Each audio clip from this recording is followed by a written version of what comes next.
more difficulty than we're used to getting from the first level. The theming is bland, though, with reused music and rocks on the ground instead of grass. Yeah, it's meh, as we The US Mario 2 has a weird introduction. It starts with you falling from the sky, then going through a wooden door in the mountain to access more grass level.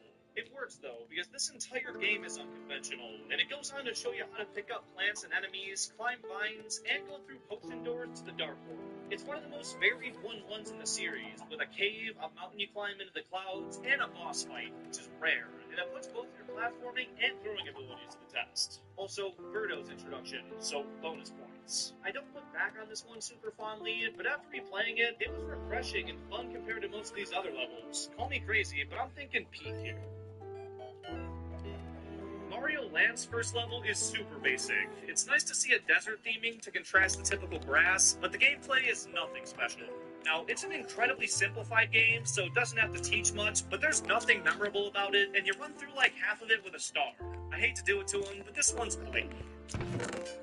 Mario Bros. 3 kicks off with a good first level. It doesn't try anything crazy, has a pretty tame look to it, and reuses moments from the OG 1-1, which works fine. I'd be leaning lower tier if it weren't for the straightaway you can test your Raccoon Tails flight ability with. The subtle trail of coins you want to follow teaches this mechanic in a really clever way, and it's one of the better secrets in a first level, so I'll bump it up to mid-tier.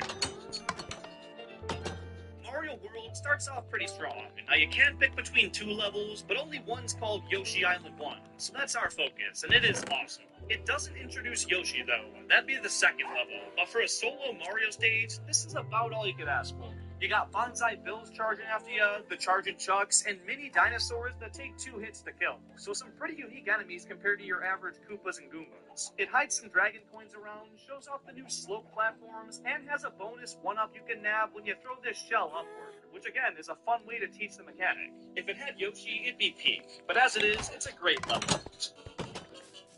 Mario Land 2 starts off pretty similar to the first one. Even if it has better gameplay overall, the opening stage does not show it. Visually, it's dry, structurally, it's forgettable, and most importantly, it's just not fun. There's no way around it. Bleak. Yoshi's Island is a different direction for 2D Mario, but this first level shows you all you need to know very effectively. Making eggs, aiming them to activate different things, and using that flutter jump to your advantage all feel pretty natural by the time you reach the goal, which was no easy task. It also has one of the most unique art directions in the series, which makes it stand out from all the others in a refreshingly positive way. While the game itself isn't one of my favorites, there's no denying this is a peak introduction to it. I'm kind of a deal hunter. Bundling Spectrum probably a good way for us to save some money. There's no risk, so might as well try it. Fast, reliable internet, starting at $30 a month. It's different. You know what's happening.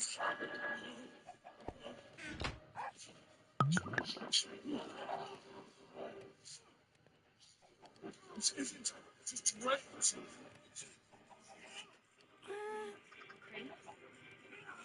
What do you want from me? Mario 64 starts off with the iconic landmark that is Bob-omb Battlefield. As with all levels in this game, it has multiple missions within it, but we're going to focus on the first one for the sake of this video, and it's quite frankly perfect. The objective is obvious, but there's plenty of room to explore and find new things, which was great for what was many people's first time playing a 3D game. Scaling this giant mountain while avoiding cannonballs and crossing narrow wooden planks feels stellar. It's the right balance of challenge and accessibility, and starts things off in the best possible way. When you finally make it to the top, you take on King Bob-omb in a classic showdown, and this method for beating bosses is pretty similar to the one you'll use to defeat Bowser later on, so it's planting all the right seeds nice and early. And you can't cheat and throw him off the edge either. I think we all tried, but bro calls you right out and wants to battle with honor. You know what? Fair enough. Everything about this level is phenomenal. Its impact on the series is massive, and on its own, it still remains peak. Mario Sunshine technically starts with a little tutorial on the airstrip, but the first true level and mission is Bianco Hills and the road to the big windmill, which, like 64, is amazing. It starts off with a water slide that leads to a whole freaking town that you don't have to interact with yet, but is so enticing to explore. If you only stick to the main objective, though, it's not all that. You jump over this wall, beeline for the pile of goop, then slay the third straight piranha plant monster of the last 5 minutes. It's pretty damn redundant. Now, you can skip this fight and head straight for PD Piranha, but that's for the second shine of the level, so it doesn't count. If it did, it'd be going peak. The area as a whole is more interesting than Bob-omb Battlefield, but this first mission doesn't fully illustrate that unless you do some wandering on your own time, but it's still a great level. New Super Mario Bros. Starts out in a very New Super Mario Bros. Kind of way. It's grassy plains and mind-numbing difficulty, though some credit's due for having multiple, I guess you can call them secrets, the new star coins, and the Mega Mushroom featured on the cover art being used right away, and this is basically a more satisfying star that lets you decimate anything that stands in your way. The con, though, is that it's only used a handful of times in the entire playthrough, so introducing it here just to not be seen again for a couple worlds seems like a waste of space in a level that's supposed to get you ready for the game to come. It's okay, not terrible, but meh. Mario Galaxy's first full galaxy is the Good Egg, but the true first level is the Gateway Galaxy. And it's good, not for the game it's in, but compared to these other first levels, it could certainly be worse. I'm not going to count the hide and seek with the bunnies as part of it, but everything after the first launch star is fair game. You move to a few different planets, and it gets you used to the spherical platforms you'll be hopping across and the trippy gravity they bring with them. But that's about it. Slaughtering all these Goombas to save the Lumas just isn't all that fun. And then flipping all these switches to free the Grand Star, again, feels really rudimentary. The theming and top-notch gameplay mechanics save it from a bad placement, though. It's still a decent, albeit limited, first level. Mario Bros. Wii takes what the DS one does and waters it down even more. The secrets are even less discreet, the propeller takes it from easy to f***ing easy, and the only thing that makes it remotely stand out are the new rolling grass hills, which are pretty freaking lame. It's just empty, and leaves me feeling empty afterwards. This is bleak.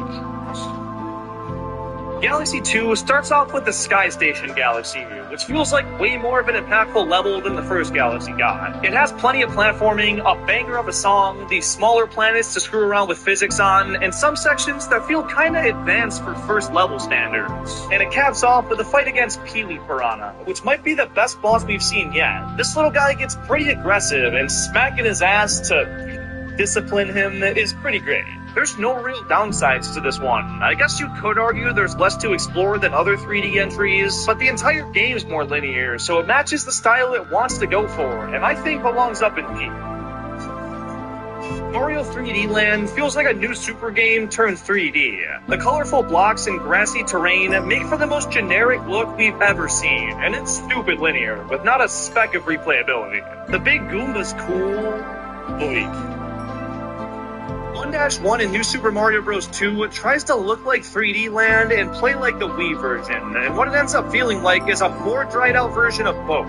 Even the coin gimmick feels shoehorned in with a couple of golden bricks you can run with. There's nothing redeeming about this level. Bleak. Mario Bros. U starts off on a better foot than the other New Super games, with Bowser taking over Peach's castle and the game getting tossed far away from it to start. But even still, the level still takes on the grassy aesthetic, though here there's at least some cool mountains and trees to look at, which vibe with the flying squirrel suit pretty well. It's definitely still a Mario first level, but I'll take it a hair over bleak tier. Meh.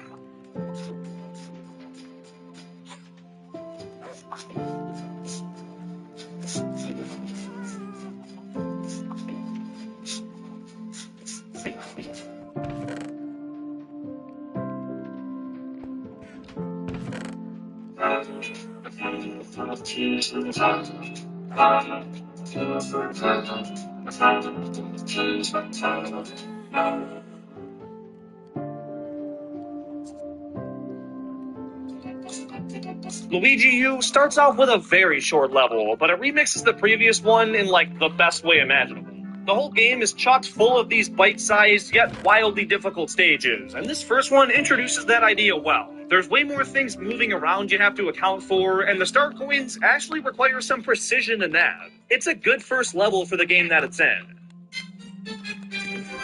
Super Bell Hill jumpstarts Mario 3D World, and while it feels like your ordinary 1-1, it does a good amount of things right, too. You get the cat suit right from the get-go. It doesn't waste any time there, and using it to climb some walls and find secrets feels great. I don't know why there's a mega mushroom up here for one of the only times in the game. I just don't. But you know, it's fun and uncovers a green star. And I know I haven't commented on music much, but the jazzy, chill beat this level provides is the perfect note to start on. One of my favorite Mario themes. A different coat of paint would go a long way, but as a grass level, it's one of the best and most polished we've seen. It's a quality first stage. Mario Run takes Mario U's first level, strips down the gameplay to a mobile game, and thought it could get a placement better than Bleak. Mario's Odyssey first takes him to the Cap Kingdom, and unlike previous, more open-ended 3D Marios, there's no clear first episode I can narrow the ranking to. So looking at it in its entirety, it's damn good. Its black and white color palette, mysterious music, and almost disorienting background makes for a super distinct feel, and it offers just about everything you'd need in the first area. The first part gives you room to throw around Cappy and see what he can do. Inside the Hat Tower, you make your first capture and platform around as a frog, and the brutal you fight up top has these cool hat attacks to hit you with. Now, you don't get a moon your first time in this area, which is weird, and it feels kind of lifeless when compared.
Know about every mainline Mario game. We've got 24 total games to cover, and I want you to keep track of how many you actually knew and drop a comment letting me know how you did. Let's do it. Super Mario Brothers, Aggressive Hammer Bros. If you ask anybody what the most infuriating enemy in this game is, they'll most likely respond with Hammer Bro. They're the sole reason 8-3 is the hardest level in the game, and anytime you run into one, you can almost guarantee you're losing your power-up. Their hammer throws and jumps are timed perfectly to screw you over, but if you wait too long to make your move, they'll actually charge after you for the kill. Now, it takes around 45 seconds for them to actually make a move, which is why most people don't know about this, but now I'm gonna overthink the out of every encounter with these things, knowing they're just waiting to pounce. Super Mario Bros. 2, or The Lost Levels, Flagpole Secret. If you've ever played this game, you'll know it is tough, and game overs are devastating, or at least they were. Well, besides that, one-ups are very hard to come by in this game with its cruel sense of humor. But if your coin total is a multiple of 11 and you hit the flagpole with the same last digit on your timer, you can get an extra life at the end of every level, which makes this game a lot easier. And you get fireworks every time. Super Mario Bros. 2 USA. Not a Mario game. This game is actually just a reskin of the Japanese game Yume Kojo Doki Doki Panic, which, I'm kidding, that doesn't count. Let's focus instead on the main antagonist, Wart. He came out of nowhere in this game and was never seen in the Mario series again, but he did make an appearance in Link's Awakening of all games. I mean, both are centered around sleeping, so there's that. He goes by Memu in that game, which is also Wart's Japanese name, but it's also a syllable flip for the word Muma, which means nightmare. They definitely thought that one through. Super Mario Land. Bombshell Koopas. Just like Wart, these enemies were created for and died with this game, but these dudes have actually never been seen again. The developers couldn't figure out how to get the shells to ricochet off walls and pipes, so they instead completely replaced the iconic Koopa Troopa with these bad boys, even though the back of the box still calls them Koopa Troopas. Come on, guys. Really? Super Mario Bros. 3. White Mushroom Houses. I've been playing this game since I was 3 years old, and I somehow never knew about these. Basically, one level in each world 1 through 7 has a coin requirement that, once hit, causes a white mushroom house to spawn on the map. and inside is either a P-wing or an anchor, which are exclusive to these. You know how the airship levels ran to other parts of the map when you died? Well, if you use one of these, they can no longer flee, which can come in mega clutch. And here's a bonus one for you. The end panel minigame where you flip over the cards always has a mushroom, flower, then star in the bottom right corner. You're welcome. Super Mario World, the animated series. Yeah, if the Mario Super Show wasn't weird enough, it got a sequel show in The Adventures of Mario Bros. 3, then a sequel to that based on Mario World. It takes place in a prehistoric world. The main crew now adds Yoshi and this bratty cave kid, and there's musical numbers in every episode. If you're curious about it, I reviewed the entire series in a separate video that you can watch via that card. But spoiler alert, I don't recommend you watch the series for yourself. It's pretty rancid. Super Mario Land 2, Nintendo before Mario. It's common knowledge by now that Nintendo didn't start off as a video game company. They were founded all the way back in 1889, where they produced Hanafuda playing cards, then later a slew of different toys, before finally making their way into the gaming industry. What the f does that have to do with Mario Land 2? Well, in the Mario Zone stage, the ground appears to be built out of a bunch of Legos, but they're actually N and B blocks. In 1968, Nintendo tried competing with Lego by producing their very own building blocks, but they were soon discontinued in the early 70s. So this is a neat reference to a rather obscure part of Nintendo's history. Don't shrink. Don't apologize. Don't hold back. Be so full, the world has to make room.